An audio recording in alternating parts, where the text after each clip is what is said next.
Lisa here. Welcome back to my channel, or welcome if this is your first time coming by to see me. Today we are doing another video in my collection and declutter series, mostly collection, not so much declutter, but it just depends. Sometimes we get lucky and I end up decluttering quite a bit. But I don't anticipate that this one's going to have much, if anything, to rehome. We'll see. We're going to be talking about my seasonal decks. So these are decks I pull out at specific times of year or for certain seasons, and that is basically it. Before we get into that though, just a quick reminder that I am also a deck creator and an author. I will throw a graphic up on the screen so you can check out my work if you are so inclined. And with that said, let's jump into it. Now I should tell you that, well, everything's Halloween, mostly. Well, I shouldn't say everything's Halloween. I feel like I have more Halloween season decks that are seasonal specific than I do any other season. I also have a couple of sort of Yuletime decks. You know what, I'm going to stop explaining. We're just going to get into it. I'm going to start with the quintessential seasonal decks, and that is the Seasons of the Witch Oracle decks. Okay, so I do have the entire collection. I don't have the tarot, but I do have all of the oracles, and we're on a break. I've talked about this on the channel before, but we'll have a quick little peek-sees at these. We have Maven. I'll just do a quick little peek-sees. Maven has the orange backs with the orange gilding. This is just wonderful for this time of year. Okay, here's the thing. Here's what I'll say. For capturing the seasonal energy in the artwork and in the themes of the cards, I think that these Seasons of the Witch Oracle decks do just a beautiful job. They definitely triggered my Pokemon vibe, I guess you could say. The artist did change, I believe. Maybe not. Oh, no, wait. Yeah, they did. This one is Giada Rose. Ah, yes. Here's the two different artists you'll see in the series. Giada Rose illustrated the first few. And then this artist, Tiana Lukovic, illustrated them near the second half or second 2/3. I don't know how many. So this one, I'll stack them up actually. This one's Tiana and this one's Giada. So the Samhain Oracle was the first one that came out, and it really just took us all, I think, by storm.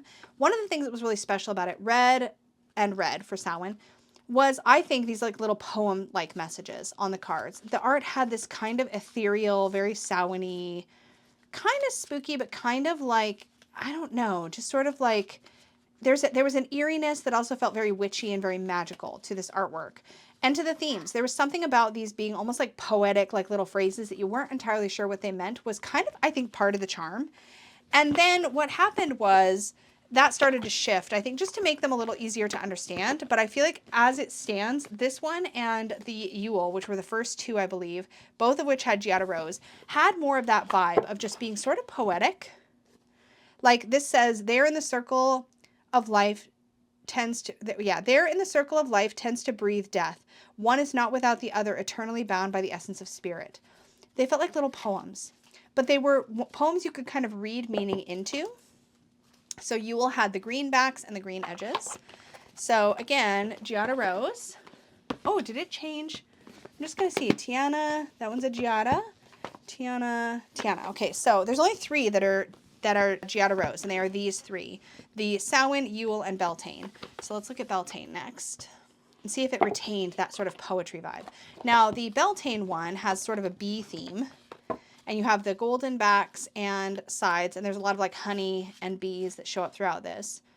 Yeah, the sweetness of you swells in the grace of your pull, oh so beautifully lethal. So still a little bit poetic. We're still sort of in that poetic place. Again, you can really feel how the artwork follows the seasonal energy really beautifully for these three. And these three, funny enough, are my three favorite Sabbats. Samhain, Yule, and Beltane always have been favorites.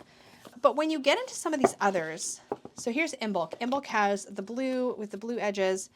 Now it feels a little bit more like a direct message, and you can feel the shift in the art too, I think. But here, so incense, allow the smoke to reveal the truth, clearing the haze while lifting the fog. Or sacred space, mundane to eyes not of my own, these sacred responsibilities are mine to embrace. So instead of it being quite so, I want to say it's now more on the nose with the meanings. The bells have rung, chiming far and near. Underneath feathered wings, my dear, you have nothing to fear. So Angelica, a little bit of a reminder that you're not to be afraid. I still like them, but they lost just a teensy bit of that, like, I don't know, the mystery of the first couple. But the art, I actually find the art really beautiful, and I think that even though the artist changed as for who was illustrating it, this is the Ostara, and it has the peach backs with the silver holographic that has actually a little bit of, maybe I'm making it up, but I feel like the holographic has just a hint of peach in it, but maybe not. I feel like it's just very rainbowy, as you can see. I feel like the art was similar enough in style that it doesn't feel disjointed when I move from Sabbat to Sabbat working with these. These have seen a lot of play in my collection, if I'm being honest, because I really enjoy having whatever one is associated with the current season I'm in just out and about. But not lately. And I don't know what's quite shifted, but the best way I know how to express it is that me and these decks are on a little bit of a break. Purple for Litha with the purple edges, so pretty, and lots of butterflies in this one. I think the thing for me is that these always felt very tied to seasonal energy and not so much something that felt like I could just use them for whatever.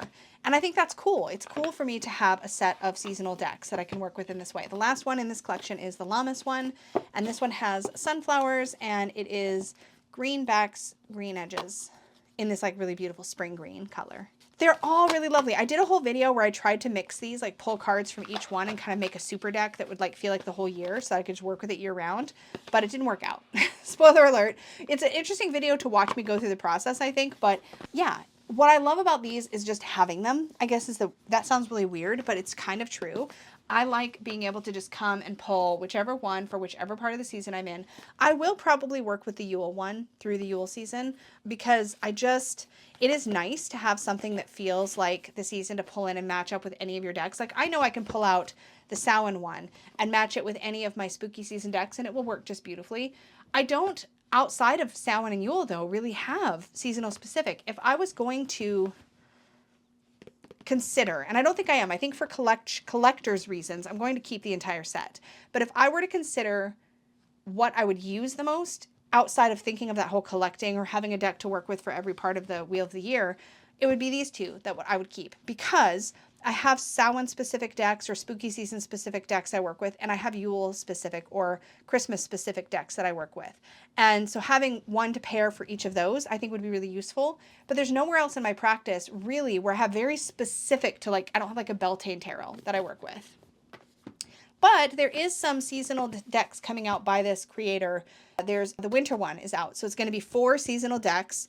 So you compare the winter one and work with each individual Sabbath through winter and then so forth and so on, which I think is really cool. I just don't think those decks are speaking to me.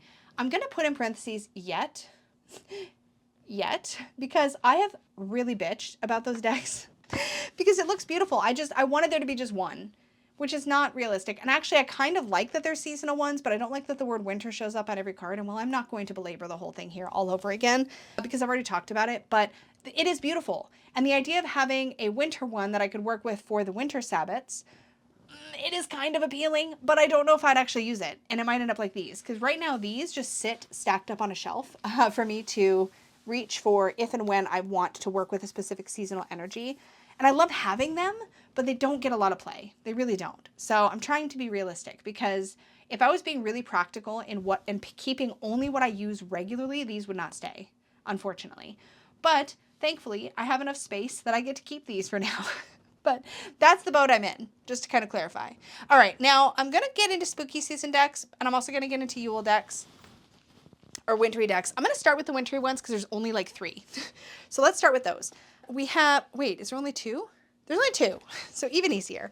My go-to is this one. This is the Yuletide Tarot by Christopher Hughes. I really like this. This feels like Christmas season to me, but it isn't so secular. Like it isn't so locked into just gift giving. There's a lot of that. Like there's a lot of presents under the tree and like Christmas rituals, and there's some Santa and some candy canes and all that stuff. But there's also, I think it feels more like slice of life holiday season and less like cheesy holiday. I don't know how to say that.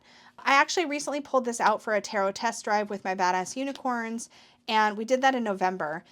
I had a lot of fun with it, actually, and we created some really potent readings to do for the holiday season using this deck or a different deck. You don't have to use this one, but we used this one for the sake of the practice, and it ended up giving me a very, very rich and deep. See, again, I'm using the word rich. It ended up giving me a very deep meaningful reading that I'm going to definitely carry with me throughout the season.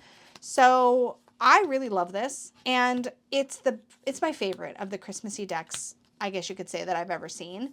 I think it's really well done. I think it's much more multi-spiritual path. Like, I feel like there's a lot of different spiritualities that you can kind of like work with in this deck. It doesn't feel so locked into any one specific thing. It's definitely more friendly to a more syncretic approach, I think. But in general, really lovely. I love the artwork. It's got that sort of storybook quality that I tend to really like. And I enjoy the guidebook as well. So that is the Yuletide Tarot. There's the backs by Christopher Hughes. And I had chosen to declutter this next one, but I rescued it recently from Purgatory because I missed it a little. And it's the Winter Wait Tarot by Tarot Collectibles. The reason this one gets purgatoried is just because it's literally just a Rider-Waite-Smith clone that has been Christmasified. But I love the bright colors and I do enjoy playing with it, and I just don't think I was ready to let it go. I actually brought it with me to the Witches Flea Market with every intention of selling it. It actually was on the table for half the day, and I kept staring at it, like wishing nobody would take it. And that's when I was like, I should just take it back. Like, obviously I'm not ready to let it go. And actually that was true of this one. And technically, I suppose this next one is also seasonal, so I'm going to show it as well. And another one by Tarot Collectibles. But this is the Santa's Helpers edition of the Winter Wait. It doesn't have any special finishes or sparkles or anything like that, which I kind of like. And there's a death card like usual. It's just fun. It's like Santa's Village, basically. It's the Winter Wait in Santa's Village. But there's also, so there's the regular death card, but there's also a Jack Frost card in here. Krampus for the devil, of course, just like in the Christopher Hughes deck. I like the Jack Frost card as well. Where is it? But again, it's very Rider-Waite-Smith, so it doesn't give me a lot necessarily when I'm reading with it. It's just Rider-Waite-Smith. Oh my gosh, did I miss it? Maybe I already showed it. Anyway, there's the backings. It's very like candy cane. Super fun. So I rescued it, even though, like, I don't know. It's fun. So I kept it. So those are my two, like, Christmassy ones. This next one I also rescued for the same reason. This is by the same company, but this is the Spring Wait. It's got a very, like, Easter vibe. It's got bunnies. And, like, it's very Easter. But I don't think it's in order. The reason I rehomed this, it's so brightly colored and pretty. It's, like, right up my alley.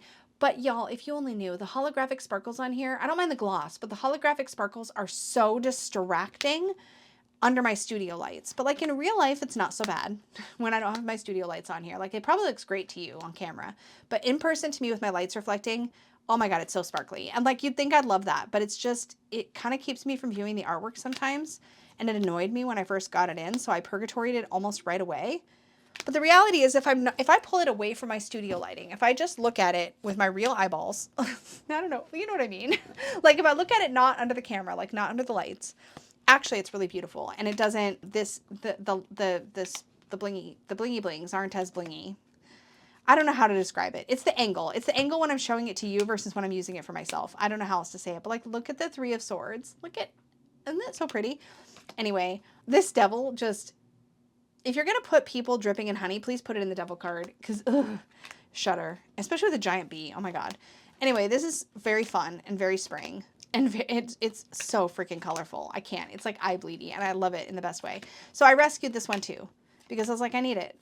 I don't think I'm ready to let it go yet. So I pulled it back in. So I have a couple of like just kind of silly RWS clones that are seasonal. And this is one of them. I really need to find a better bag for both of these, I think. I don't know. Maybe, I don't know. I haven't decided yet, but super fun.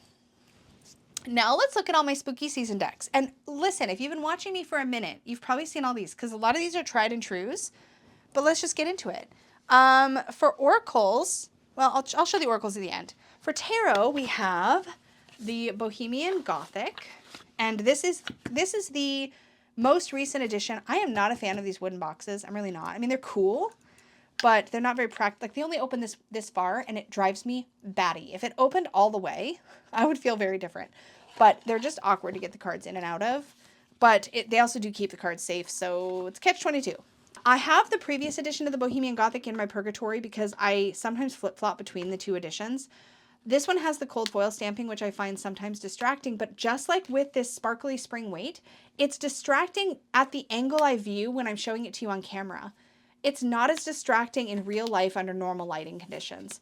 And I had to learn that because sometimes the way I look at a card or a deck when I'm talking to you guys about it here on my reading table is very different than my experience working with it like in my living room or like when I have my studio lights off and I'm just like playing with it for myself. And I actually really like the choices for the artwork. There were some changes made for this edition that I find make it more readable and just easier to work with in an intuitive way. I have a lot of fun reading with this deck. I'm not going to lie. I really, really enjoy it. I like to pull it out most Octobers. Not every October, but most Octobers I'll pull out a version of the Bohemian Gothic and work with it. And I have for years. The Bohemian Gothic was actually, I believe, the first ever Baba Studios deck I owned, I think. I think it was this one, not this edition, but the previous edition, and the Alice were the first ones. But anyway, this is safe in my collection. It definitely has like sort of spooky mansion vibes. It's a whole mood. It's very evocative, very enjoyable to work with. So I really, really like working with that one. Bohemian Gothic, really great for spooky season. I could be one of those people that works with it like all year round. I'm just not.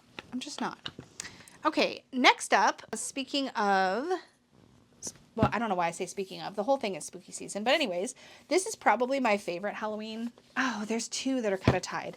This is my only, is it my only? It's my, I don't know why I'm trying to categorize it. This is the Boo Tarot. And if you've been here a minute, you've heard me talk about this before because I love and hate this deck in equal measure. No, I love it more than I hate it or I wouldn't still have it. I hate the cardstock with every fiber of my being. I hate it so much. I hate it so much. It's the most unsatisfying shuffle. It warps badly. It's very like, it's unsatisfying because it's floppy. And I talk about it every time I pull it out. So we're just going to get this out of the way, but it's like weirdly floppy. Like if you watch me, like the bridge is fine, but if you watch me actually do the riffle, let me just do it sideways so you can see. See how bendy it is? This is why it's warped. It flaps. It slaps. It doesn't... It's fine. I don't like the warp, but also it's kind of grown on me. Like it's kind of now feels like I've broken it in and made it mine because I've shuffled it so much that it has the curve of my specific shuffle method, the S curve, the wave of my particular way of shuffling. Kind of cracks me up. But it is stinking adorable. It's little ghosties and it's so stinking cute. I love it so much. If she ever redid this on like black core linen cardstock, I might repurchase it. And I only say might because now I've spent so much time complaining about this cardstock. And you know I have to love a deck a lot if I'm willing to put up with cardstock that annoys me because I am such a cardstock snob. And I know I'm a snob. Don't be me. I'm a snob. There are some beautiful decks with cardstock that I don't personally like. But when a deck remains beloved in my collection, despite me just detesting the cardstock, you know it's good, right? Like at least for me, it's good. And I just love how sweet this is. I love how cozy it is. This is all the cozy Halloween vibes. I love every single little thing about the artwork so much. It is so fun to read with. It makes me giddy happy. I love it. I love the facial expressions. It kills me. It's so dang cute. It gives me cute aggression. I love it so much. It is so sweet and it's so fun. And I look forward to working with it every year, despite its terrible cardstock. I like the box, though. But yeah, and I have a bag that has little glow-in-the-dark ghosties on it to keep it in. And it makes me really happy. So that's the Boo Tarot. I'm pretty sure you can still get it. Also, the other one that I would say is cute, but has glorious cardstock by comparison, but yet I actually use less, is the Silver Acorn Tarot. This is wonderful fall vibes, autumn, not just spooky season, but I tend to only pull it out really in October, sometimes November. And that is the Silver Acorn Tarot because it has kind of a little bit of Halloween Town, but with like animals and vegetables and stuff, little skulls.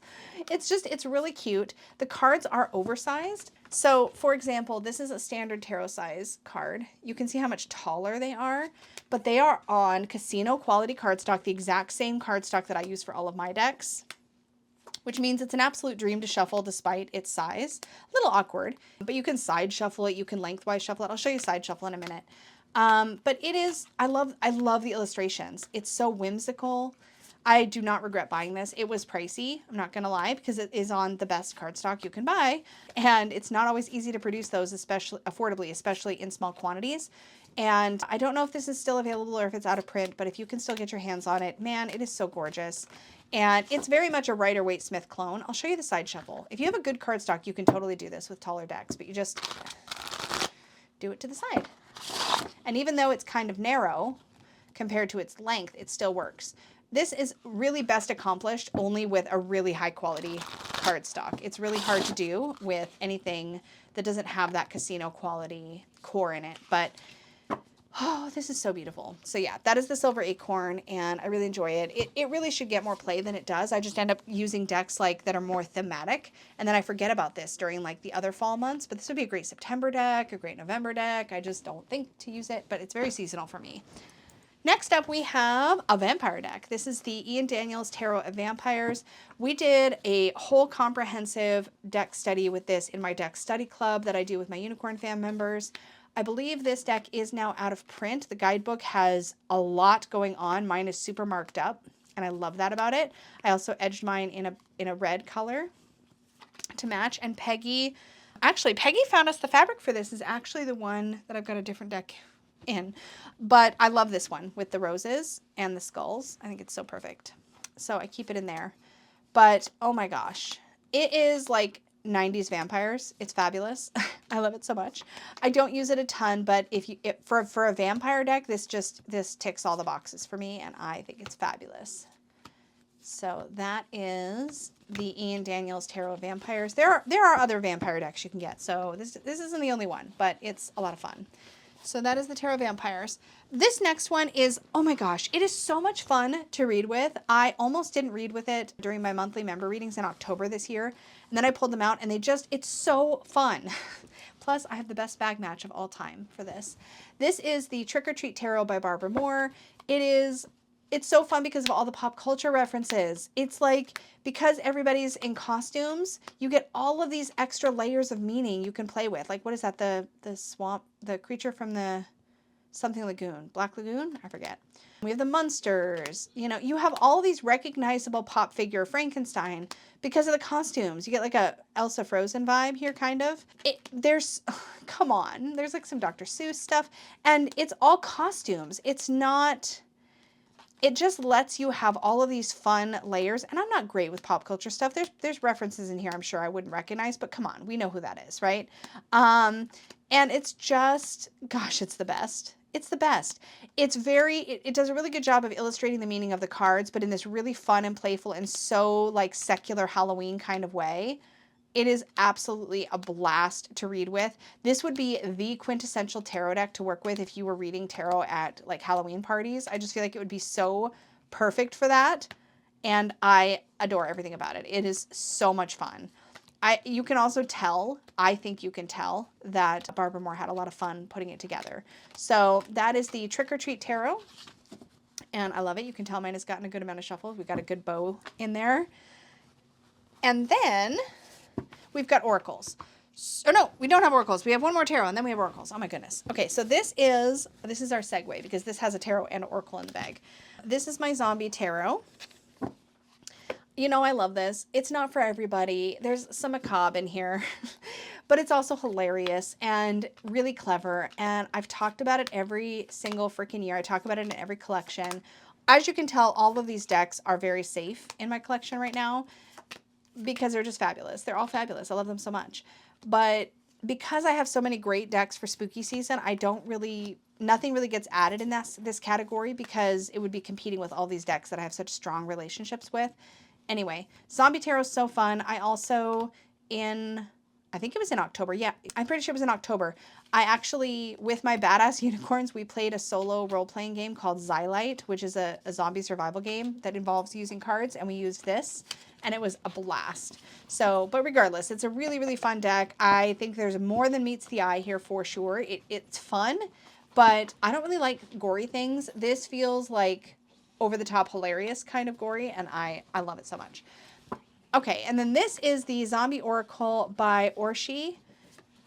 And it's the only one that I've ever really paired with the Zombie Tarot, but I actually don't use it a ton. That said, I see no harm in letting it continue to live in the bag with my Zombie Tarot so that I can pair it in the future. It's zombie apocalypse themed oracle. It's a lot of fun. There's actually an expansion or a second like a second deck that goes with this one that you can get. I don't know how many cards this is. It's not a lot, but it works great with the Zombie Tarot. So I just keep them together. They live together in the bag. So we have the Zombie Tarot and the Zombie Oracle. And these are both safe, at least for the time being. Not at least for the time being. What am I even saying? I don't even know. Anyway, those are both safe. And that brings us to my 2 Oracle decks. This one is not seasonal, actually. I mean, it's kind of seasonal. I use it. So we'll show this one second. I'll show this one first. This is new to my collection this year. This is by Jessie Chom. It's called the Lost in Autumn Oracle. And I think it pairs really well with the Trick or Treat Tarot. But I don't know what my long-term relationship with this deck is going to be, but I had a lot of fun playing with this one. I think it, like I said, I think it pairs really well with like the Trick or Treat. I think it would also pair perfectly fine with like the Boo Tarot and possibly Silver Acorn, but I haven't tried it. This is a fun like digital collage fall / Halloween themed deck. And it's just got a lot of cool themes in it. Like I said, I don't really know what our long-term relationship is going to be. I did get a chance to play with it, but not as much as I would like. So I'm going to give it a little more time and we'll see how it works out long-term. It's not an art style I'm immediately drawn to because I feel like, I mean, the Zombie Unicorn is great though. It's not an art style I'm drawn to. I tend to like things that have, it kind of feels like it goes in multiple directions graphically. Like sometimes it's kind of cute like this, and then sometimes it feels more like serious or like photorealistic, almost like that. So again, digital collage, but I don't know if it's ultimately my style. I am obsessed with the backs though, totally obsessed. But we'll see. I'm gonna let this sit in my collection a little longer, see if I reach for it, and we'll take it from there. That is the Lost in Autumn Oracle. And that's it for my like officially like spooky season type stuff. This one I always pull out in spooky season, but I also use it at other times in the year too. And this is the Oracle of Oddities. This is when it came out in 3 different decks, like the 1st edition, 2nd edition, 3rd edition, and there was a few overlapping cards, but otherwise all the cards were different. And so I combined them into one mega deck, and it is wonderful. I love this deck. It's really easy to read with. It pairs well with a lot of things. I think this would go, yeah, I just feel like this would go really well with a lot of stuff. I like to pair this specifically in spooky season with the Bohemian Gothic Tarot, but truly, I feel like this is one of those all-arounder type Oracle decks that I can just use for whatever, and it works. So if I need something that's got a bit of a vintage feel or a little antique, this works wonderful for that. And there's chakra cards, which makes me really happy. I know not everybody is into that, but it really works well for me because I feel really comfortable with them. And I feel like they give me lots of layers of meaning. I just need to shuffle it because it's such a great shuffle. That's so good. And that, my friends, is it for my seasonal decks. Thank you so much for hanging out with me. I appreciate you keeping me company as I go through my collection. As always, an extra big thank you goes out to my Unicorn Fam channel members. Thank you so much to my supportive, magical, and badass unicorns. I appreciate the heck out of you all. To all of you watching the channel right now and engaging, I am so grateful that you're here and that you're spending time with me.